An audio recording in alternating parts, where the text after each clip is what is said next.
I mean, whenever you show a song, it's good to have, if you've got a band, then you've got sounding posts, and so the song should, sometimes you get bands and they've got songs that not everyone in the band likes.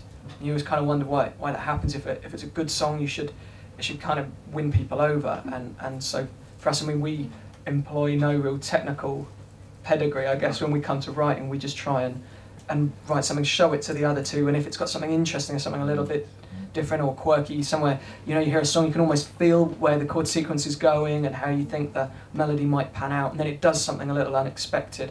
It's something we always kind of look for, I guess, when we show songs ourselves. But to be honest, I don't think we really know what we're doing. Well, that's a valid point, though, because sometimes we'll write songs, or I'll try and write songs and I don't even know what chords I'm playing, but it's kind of just what sounds good, and you kind of got to trust yourself a little bit with just the feel and what you think's right.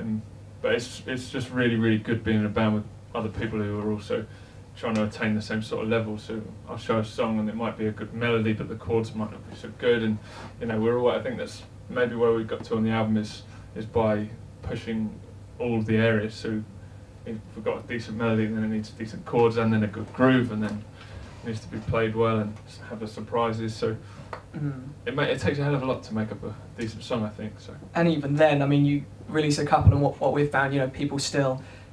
We wanted an album that had variety on it, so we wanted like the upbeat songs, but then some more melancholy numbers, so we weren't sort of too convulsively ill upon listening to it. So it wasn't too sweet, And so again, we felt it wasn't that much positive upbeat music, so we wanted that. That's quite immediate and poppy.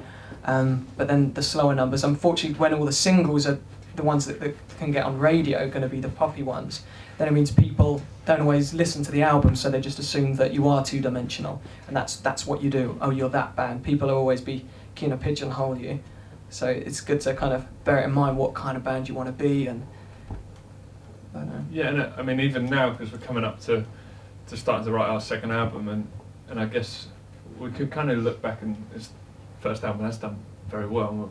We're happy with it, and things are going well, but we're kind of keen now to push on and learn from mistakes and things that we maybe didn't do right in the first album. I mean, I think for all of us it's maybe slightly too polished. I think we would have maybe had certain more raw elements, and some of the songs that aren't singles are in the single format, the way it's written. So there's a lot of things we'd like to address and things we'd like to improve, and I guess that's kind of as you move on, and you'll never get it right with music, I guess. It's just a continually growing process. And it's very possible that we'll be really happy with the next one, but it won't do as well, whatever, because I mean, how well you do really depends on your singles today, like how afraid you want to play them, and if the singles do well, really. Yeah, that's certainly a really good point for us, because our success didn't come from doing gig after gig after gig and building a fan base. It came from getting radio play, and radio play kind of comes about if you have songs that are quite immediate. So yeah, it's getting the balance right. I'm not saying that you should do that. I think. No. Well, it's enough to. It's all about the songs as well. I mean, the performance aspect, that'll come, and it's good to have ideas and to be playing. I mean, we in the end we were doing like one every 3 weeks or something, just to keep. Yeah, you need to do.